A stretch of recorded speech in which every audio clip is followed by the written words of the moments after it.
Muy buenas experiencias, donde hubo mucho placer, donde hubo mucho gozo, donde hubo dinero, donde hubo muchas cosas que me favorecían. Fueron muchos matices allá.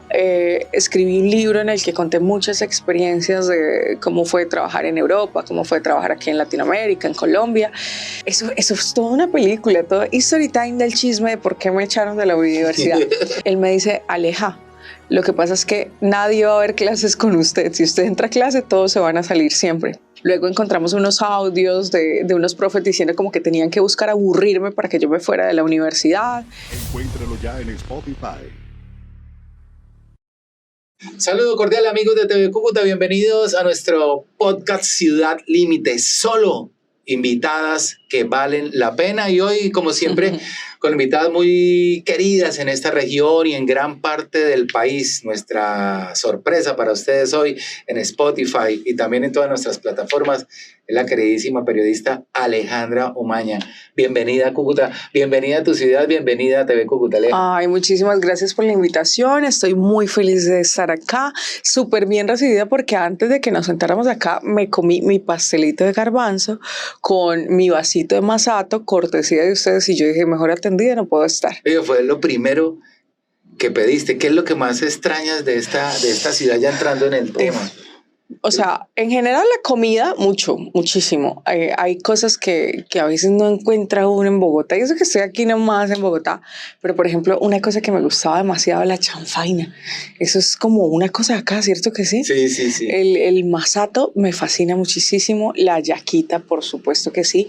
Incluso en la Navidad pasada hice unas hallacas yo misma. Entonces me hice toda la receta completa y fui a la casa de los familiares de una amiga y los compartí con ellas, con esos familiares. Y me rechazaron mis hallacas. Decían, uy, qué tamal tan raro. Uy, yo me sentía tan ofendida de verdad, porque yo decía, tanto que me costó hacerlas, tanto esfuerzo, lo que vale una hallaca allá donde nunca hay hallacas, donde es muy difícil conseguirlas. Bueno, sí hay personas que las venden, pero pues no es tan fácil conseguirlas. Y que me discriminen mi hallaquita, hay eso me indignó. Hay un que las exporta, ¿no? No te voy a pasar el dato. Ok, buenísimo. Alejandro Omaña, Amaranta Hams, ¿cómo te digo? Pues a mí me gusta mucho el nombre Amaranta por sí solo. Ya casi no le uso el Hank, pero el Amaranta me pareció muy bonito porque yo dije, o sea, fue como un nombre que yo elegí para mí, que me representa mucho. Me parece que es un nombre femenino, pero fuerte, pero de todo, y me gusta. Y tú al inicio decías como que, ay, querida Amaranta Cúcuta. No, a mí no me han querido mucho en Cúcuta en realidad. ¿Te parece? Sí, yo a veces tengo esa sensación y yo digo, bueno, uno no es profeta de su tierra, que es lo que suelen decir, ¿no? Pero, ay, yo a veces siento que no me quieren mucho. Pues con la gente que yo hablo, sí, aparte de una gran admiración, no solo por el trabajo que vamos a hablar más adelante, el tema periodístico, sino también el tema como líder social, y de eso hablaremos. ¿Qué estás haciendo en Bogotá? Bueno, yo sigo haciendo mis procesos de escritura. Yo publiqué un libro el año pasado, este es mi segundo libro, y ya estoy escribiendo el tercer libro, que es una novela que quiero tener pues para el 2025 lista. Estuve escribiendo también guiones para cine, entonces estoy en ese proceso, como aprendiendo, escribiendo mis primeros guiones, y actualmente soy asesora dentro de un ministerio en casos de asuntos de actividades sexuales pagas, que es trabajar con mujeres que ejercen prostitución, modelaje webcam, pornografía, para garantizar los derechos en sus actividades laborales para quienes deciden ejercer, y buscar garantías y buscar otras oportunidades para quienes ya no quieren ejercer ahí. Entonces es un universo bastante bonito que derivó de varios años de activismo en el que yo estuve como investigando mucho, escuchando muchísimos casos sobre abusos dentro de la industria en general para adultos. Entonces todo eso se convirtió en un activismo que ahora se formalizó a través de un trabajo en el que ya podemos hacer todos esos proyectos que teníamos en la cabeza, ya los podemos materializar. Bueno, hablemos un poquito de tu labor como periodista. Ella es periodista egresada de la Universidad de Pamplona. Bueno, yo no me gradué en la Universidad de Pamplona, me echaron de la... No terminaste materias. No, pues te digo que a mí no me quiere. ¿Cómo fue ese episodio? Porque se ha hablado mucho de ese episodio con esos compañeros. No, es que yo tuve una época de Cúcuta en la que yo me sentía muy inconforme con muchas cosas. Y yo decía, me da rabia, por ejemplo, desde el periodismo, que a veces no se quieran abordar los temas de todo lo que pasa en la ciudad, que no se quiera abordar con crudeza, con transparencia, como tiene que ser, sino que se quiera tapar el sol con un dedo todo el tiempo. Entonces, por ejemplo, yo en ese momento escribía para la revista Soho un blog y unas crónicas contando lo que pasaba en la frontera y contando lo que pasaba en Cúcuta, y me decían, pero ¿por qué habla de lo feo que es en la ciudad? ¿Pero por qué habla de lo malo de la ciudad? Habla de lo bonito. Y yo, pero qué bonito si están encontrando cuerpos cada rato en las trochas y bajo el puente y en un montón de lugares y masacres y todo, que es lo bonito. Tenemos es que abordar, coger el toro por los cuernos y contar estas historias, ¿no? Entonces yo ya venía como con esa rebeldía desde siempre. Me fui amenazada de acá de la ciudad por una columna que escribí, eso no sé en qué año fue, como 2013, no sé, del cuteño promedio. Sí. Llego a vivir en Bogotá, luego de pasado un tiempo volví a regresar a Cúcuta a coordinar la Feria del Libro de Cúcuta. Y en ese momento a mí me pasaba que a mí me descontaban un poquito, pues por ir a clases, porque eran horas de trabajo que yo perdía, ¿cierto?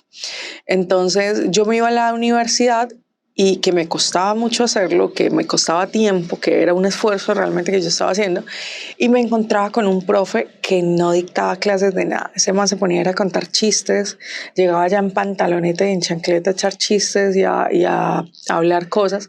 Y un día yo... Sí, ahora sí debo reconocer que fue grosero de mi parte haberlo dicho de esa manera, no fue la forma correcta, pero yo le dije como, profe, ¿cuándo va a parar el stand-up comedy y va a empezar a dictar clases de verdad? Porque una materia como de 4 créditos, narrativa universal. Yo quería aprender sobre la narrativa universal, o sea, me moría de ganas de aprender esa materia. Y entonces el profe, claro, indignado, bravísimo conmigo, a la clase siguiente llego yo y se paran todos los alumnos y se van del salón. Yo dije, ¿pero por qué se van? ¿Vamos a hacer un trabajo de campo o qué? Y me dice un solo compañero, un único compañero que hoy en día conservo una bonita relación con él, que se llama Cristian, que hace parte de la corporación Somos Visibles, que incluso me invitó esta vez a Cúcuta. Él me dice, Aleja, lo que pasa es que nadie va a ver clases con usted. Si usted entra a clase, todos se van a salir siempre. Nadie quiere ver clases con usted. Como apoyando la mediocridad del profesor. Apoyando al profe.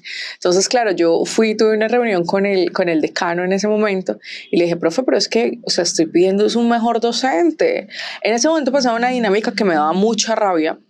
Y era que, por ejemplo, había unas profesoras que eran como envidiosas de las estudiantes ahí. Y si veían una estudiante bonita, se la montaban. Eran cosas que yo decía, pero ¿por qué están pasando estas lógicas tan arcaicas, tan poco evolutivas? O sea, miremos al desarrollo, construyamos sociedad, pongámonos retos como profesionales, pero era una cosa que me parecía absurda. Entonces yo le dije eso al profe. Luego, eso es toda una película, todo story time del chisme de por qué me echaron de la universidad. Y entonces, luego encontramos unos audios de unos profes diciendo como que tenían que buscar aburrirme para que yo me fuera de la universidad. Luego citaron como un consejo. Muchos estudiantes que ni siquiera veían clase conmigo firmaron para que yo me saliera de la universidad, porque decían que era muy hostil ver clases conmigo cuando era gente que ni siquiera conocía, que eran de otras materias, de otras cosas. Lo cierto es que terminé viendo clases con gente no de comunicación social, sino como de psicología. Y era una cosa súper pesada porque me tocaba trabajar sola en todo. O sea, me aburrieron. No me echaron oficialmente, yo siempre digo que me echaron y está mal decirlo, lo reconozco. Pero sí me hicieron todo lo posible por aburrirme. Yo dije, bueno, yo no estoy acá para eso. Yo en ese momento ya escribía para medios nacionales, había empezado a escribir para algunos medios internacionales cositas. Muy, muy pilosa, amante de la lectura. Muchas gracias. Y eso nos sorprendió a muchos, que se te hubiese tratado de esa manera.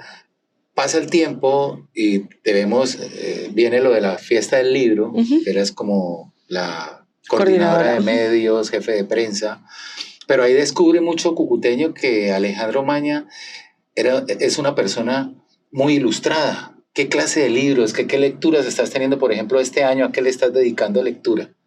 Uy, a mí, o sea, mi encuentro con la lectura ha cambiado muchas veces. En ese momento que trabajaba en la Feria del Libro era como muy de clásicos y estaba aprendiendo y documentándome mucho sobre como muchas formas de literatura, y ahora siento que busco más como temas, ¿no?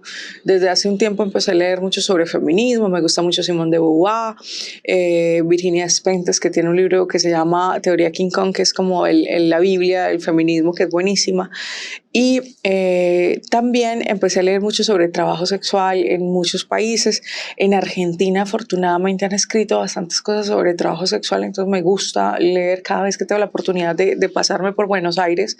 Me voy para calle Corrientes y me traigo un montón de libros porque allá publican muchos libros sobre ese tema. La problemática de las mujeres, ya hablando de tu perfil de defensora de derechos humanos a la larga, esa problemática de las mujeres trabajadoras sexuales en cuanto a las afectaciones laborales, personales, psicológicas, ¿se da en Latinoamérica o lo encontraste algo? Mira, eso se da a nivel mundial, pero es básicamente como el mismo dilema en todo el mundo, y tenemos mujeres ejerciendo actividades sexuales pagadas, que es como le estamos llamando, y es todo lo que puede englobar, ¿no? Todos los servicios sexuales. Entonces, ¿qué es lo que pasa? Que son personas que nunca han tenido garantías laborales. Entonces, se encuentran en situación de vulnerabilidad de derechos, persecución de la fuerza pública, de algunas instituciones, señalamientos de la gente, discriminación, extorsiones por parte de grupos armados, de sus propias familias, de sus vecinos, de todo. O sea, hay una problemática súper fuerte. Hay una rama del feminismo o un tipo de feminismo que se hace llamar feminismo abolicionista, que propone que se acabe con la prostitución y que se acabe con todas las formas de actividades sexuales pagadas, y dice, si acabamos esto, acabamos la violencia, ¿cierto? A grandes rasgos uno dice, pues sí, ¿no? Es la forma de acabar. Pero hay muchas cosas que no se tienen en cuenta en esa idea de acabar con la prostitución y decir, acabemos con eso, que eso está mal. Uno, que hay muchas mujeres que eligieron estar ahí y están en todo su derecho de tomar una decisión sobre su sexualidad, sobre su cuerpo y sobre las oportunidades laborales que quieren tener. Segundo, esto no es soplar y hacer botellas. Eso no es una cosa de prohibamos ya mismo la prostitución y prohibamos las formas de trabajo sexual, porque ¿qué es a lo que nos llevaría eso? A la criminalización de la mujer que está ejerciendo actividades sexuales pagadas. Entonces, si se prohíbe, entonces automáticamente está cometiendo algo ilegal, entonces puede ser judicializada ella o la persona que está tomando este servicio sexual, ¿cierto? Entonces, ¿qué es lo que pasa? Que eso se transforma en más violencias y en espacios mucho más hostiles para ellas. Entonces, esto no es simplemente de prohibamos y se acaba. ¿Cuál sería la forma apropiada de pronto reducir el número, o sea, de brindarle mayores oportunidades a quienes están ejerciendo ya esto? Es darles otras oportunidades laborales o darles oportunidades de formación, de educación, para que ellas decidan que si no quieren trabajar en la calle, no quieren tener más trabajo en el establecimiento, puedan tener otras oportunidades y puedan hacer otro tipo de cosas, o que puedan alternarlo con el trabajo sexual si ellas deciden que sea así. Pero no se puede simplemente como decir, bueno, vamos a acabar con esto. Entonces, ¿qué pasa? Es algo que no se va a acabar, que va a dejar de existir el día que deje de existir la completa desigualdad y la falta de oportunidades, y para eso falta muchísimo porque como comunidad no lo construimos. ¿Te convertiste en esa lucha en una líder feminista en el país?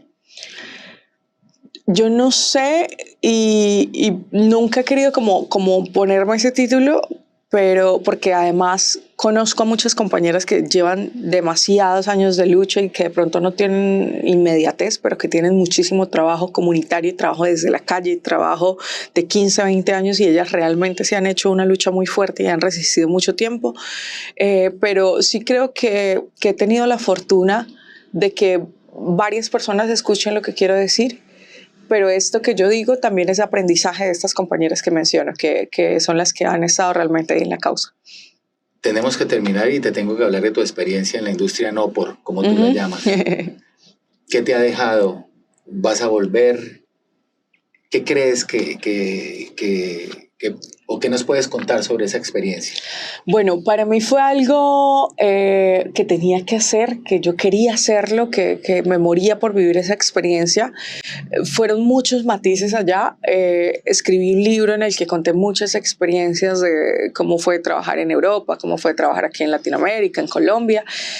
Y fue una combinación, o sea, fueron matices, muy buenas experiencias, donde hubo mucho placer, donde hubo mucho gozo, donde hubo dinero, donde hubo muchas cosas que me favorecían, pero pues también hay un lado detrás por falta de garantías, porque no es un trabajo que esté muy regulado en los países o que esté muy controlado por los estados, entonces ocurren muchas irregularidades, muchas situaciones de abusos laborales o de abusos sexuales incluso, entonces es como todo en la vida, tiene un montón de cosas malas, tiene un montón de cosas buenas, pero yo sentí desde que entré a la industria que entraba también como periodista, ¿sabes? O sea, no fue como que yo dije, bueno, se me borró este lado periodístico y entro simplemente y soy actriz porno, sino que siento que siempre lo combiné porque cuando estaba en la pornografía, en una escena, en un show, reunida con mis compañeras o sola en mi casa, siempre estaba observando lo que pasaba y siempre estaba intentando entender por qué pasaba lo que estaba pasando y bueno, todo eso lo plasmé en el libro. Entonces fue una experiencia enriquecedora, puedo decir que sí fue ¿No así. te arrepientes? No, para nada, no. Es que impresionaba una actriz porno, pero con ese nivel cultural, amante de la lectura, abrió una expectativa grande en toda Latinoamérica. Los libros, recomiéndanos libros. Empezando por los tuyos. Es re difícil, es re difícil. Bueno, a mí me gusta mucho, por ejemplo, libros que siempre me releo. Este que mencioné ahorita de Virginia Despentes, Teoría King Kong. El segundo sexo de Simone de Beauvoir, que son 2 tomos, que es un libro bastante grande, pero es muy bueno como para entender los roles, el feminismo. Hay uno que se llama Historia de la Sexualidad, que es de Foucault, que ese también, y son varias historias de la sexualidad, y me parece que también es interesante como para aprender cómo nos relacionamos como seres humanos, el tema de relaciones de pareja, todo eso que me parece bastante fascinante. ¿Y tuyos? Bueno, míos están 2, el que primero publiqué, que se llama Relatos de Frontera, que cuenta un poquito como de esta infancia y juventud como en el conflicto armado y todo eso. Ese libro ya no está en librerías, pero tengo la tarea de reeditarlo y ponerlo como en un PDF o lo que sea para que esté como de libre circulación, Acceso, para sí. que sí, para que quien quiera leerlo lo pueda leer. Y el libro que publiqué con Intermedio Editores, que se llama Desnuda, que es donde cuento todo el proceso y todo mi paso por la industria, desde antes de tomar la decisión hasta el último día que escribí pornografía. Que incluso cuando terminé de leer el libro, justo ahí me retiré de la industria, o sea, fue el cierre completo. Ya llevo Cerraste un año. el ciclo con ese libro, bien interesante. Sí, ya llevo un año con este libro publicado, un año sin estar dentro de la industria, y este año también es el último año en el que vuelvo a hablar como de la industria. Ya incluso tomé la decisión de que ya el próximo año ya no vamos a volver a hablar de eso, porque siento que ya es una etapa que ya pasó y que ya queda ahí. Bueno, terminemos con un mensaje a los cucuteños, pero antes, como tu visiones. Has estado en Bogotá los últimos años. ¿Cómo ves a Cúcuta? Y despídete de tu gente. Bueno, yo siento que han pasado cosas muy bonitas en Cúcuta. Siento que hay muchos activistas y mucha gente haciendo periodismo chévere, haciendo activismo por los derechos. Por ejemplo, me encantan las corporaciones que están saliendo, me encanta que haya un observatorio de género, me encanta, por ejemplo, que amigos como el profe Carlos Muñoz estén trabajando tanto en la investigación sobre los derechos humanos por habitantes de calle, por mujeres trans que incluso han sido asesinadas en el conflicto armado. Entonces me encanta que todo eso esté pasando, porque eso es, o sea, toda esa inquietud, todas esas charlas, todos esos diálogos son los que nos permiten construir una ciudad en paz. Y me gusta también que la gente esté despertando como ese letargo que duró tantos años, en donde decían que en Cúcuta no pasaba nada malo y que había que hablar de lo bonito de la ciudad, porque ahora siento que hay mucha gente diciendo, hey, porque hay tanta violencia en la ciudad, ¿qué podemos hacer para esto? Esto está invivible, ¿cómo hacemos?